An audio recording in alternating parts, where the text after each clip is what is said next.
Bourgeois. আমরা প্রথমত এই শব্দটি নিয়েই আলোচনা করি।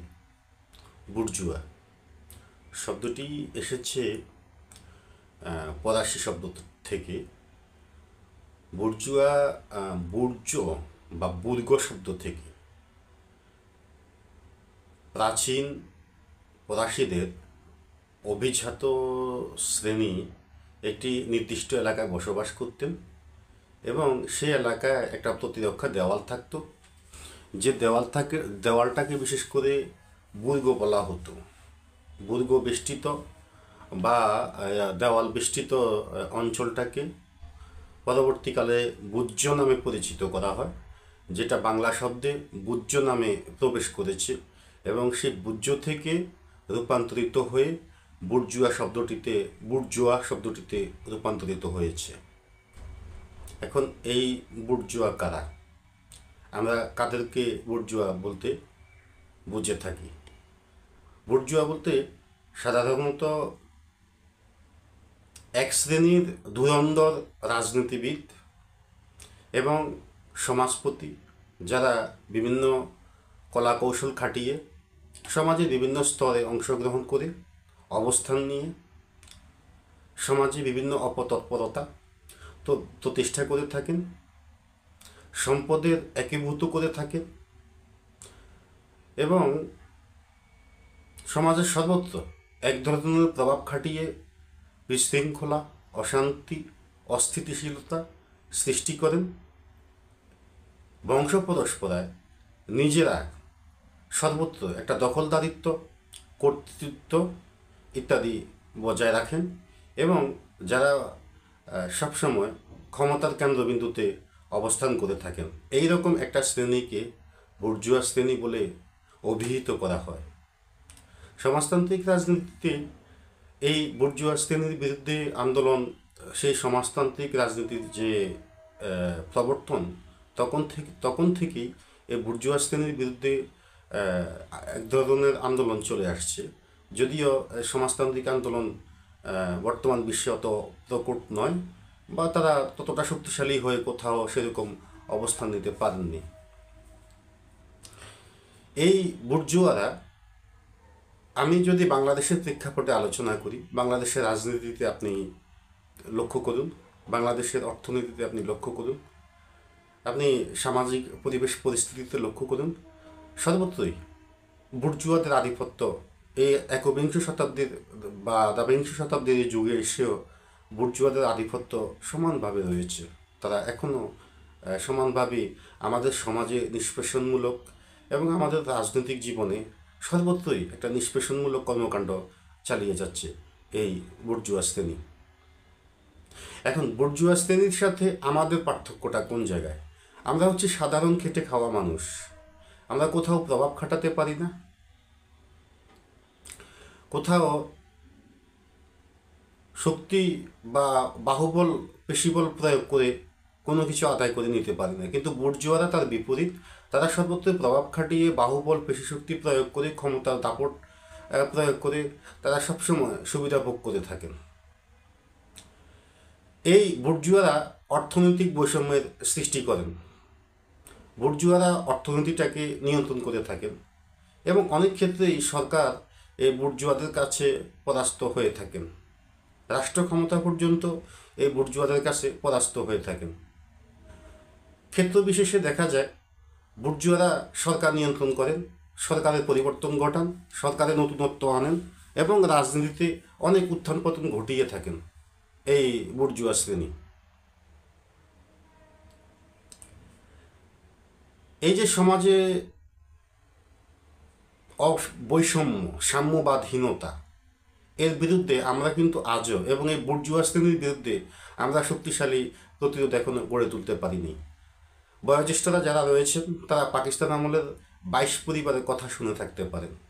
অর্থাৎ ক্ষমতার যে কেন্দ্র বা সর্বমহলে সরকার বা সমাজের সর্বত্র যে অবস্থান, ওই 22 পরিবার অবস্থান করত এবং এদেরকে অভিজাত শ্রেণী হিসেবে সম্মান করা হতো এবং এরাই সব কিছু নিয়ন্ত্রণ করত। সেই 22 পরিবার বা বুর্জুয়া শ্রেণীর প্রভাব আমরা আজও মুক্ত হতে পারিনি, বরং এই বুর্জুয়া শব্দটি রূপান্তরিত হয়ে এই শতাব্দীতে এসে আমরা একটি শব্দ শুনতে পাচ্ছি। সেই শব্দটি হচ্ছে এলিট ক্লাস নামের একটি শব্দ আমরা শুনতে পাচ্ছি, অর্থাৎ অভিজাত শ্রেণী। দেখুন, আমি ফরাসিদের জামানায়, ফরাসিদের সেই প্রাচীন যুগে একটি নির্দিষ্ট দেওয়াল বেষ্টিত অঞ্চলের কথা বলেছিলাম, অর্থাৎ শহরের একটা নির্দিষ্ট স্থানে এই একটা শ্রেণী বসবাস করত, একটা প্রাচীরগিরা শ্রেণী বসবাস করত, যেই শ্রেণী সমগ্র সমাজ নিয়ন্ত্রণ করত, প্রভাব খাটাতো এবং দুর্বলের উপর নিপীড়ন চালাতো। সেই শ্রেণীটা একটা সময় বুর্জুয়া হয়েছে। পাকিস্তান আমলে সেই শ্রেণীটাকে 22 পরিবার নামে চিনেছি। আজকের আধুনিক জামানায় 2025 সালের বাংলাদেশে এলিট ক্লাস নামের একটা শব্দ শুনতে পাচ্ছেন। এই এলিট ক্লাস আমাদের সেই বুর্জুয়া বলেন, 22 পরিবার বলেন, তাদের ধারাবাহিকতা রক্ষা করে বর্তমানে বাংলাদেশে এই এলিট ক্লাস, আজকে আপনি যদি গুলশানের মতো জায়গায় ভাবেন, সেখানে আমার মতো গরিব মানুষের থাকার কোনো সুযোগ নেই। আজকে আপনি যদি বনানীর মতো জায়গায় বলেন, ধানমন্ডির মতো জায়গায় বলেন, সেখানে আমার মতো গরিব মানুষ হয়তো দাঁড়িয়ে এক কাপ চা খাবার মতো পরিবেশ পরিস্থিতি হবে না। কিন্তু এমনটা কি নিয়ম? এ বিশ্ব কি নির্দিষ্ট কারোর জন্য, এ বিশ্বের নির্দিষ্ট অঞ্চল, নির্দিষ্ট শহর কি কারোর জন্য নির্ধারিত করে দেওয়া হয়েছে? এই যে সমাজের শ্রেণী বৈষম্য, আজকে আমার মতো মানুষ কেন চাইলেই আমি ফিনল্যান্ডে যেতে পারবো না? আমি চাইলেই কেন আমি মিয়ানমারে প্রবেশ করতে পারবো না? এই অসম নীতির বিরুদ্ধে, এই অসম নিয়মের বিরুদ্ধে সবসময় কথা বলে সাম্যবাদ এবং সমাজতন্ত্র, যেটাকে আমরা বৈজ্ঞানিক সমাজতন্ত্র বলে থাকি। আসুন আমরা অর্থনৈতিক বৈষম্যের বিষয়টা একটু কথা বলি।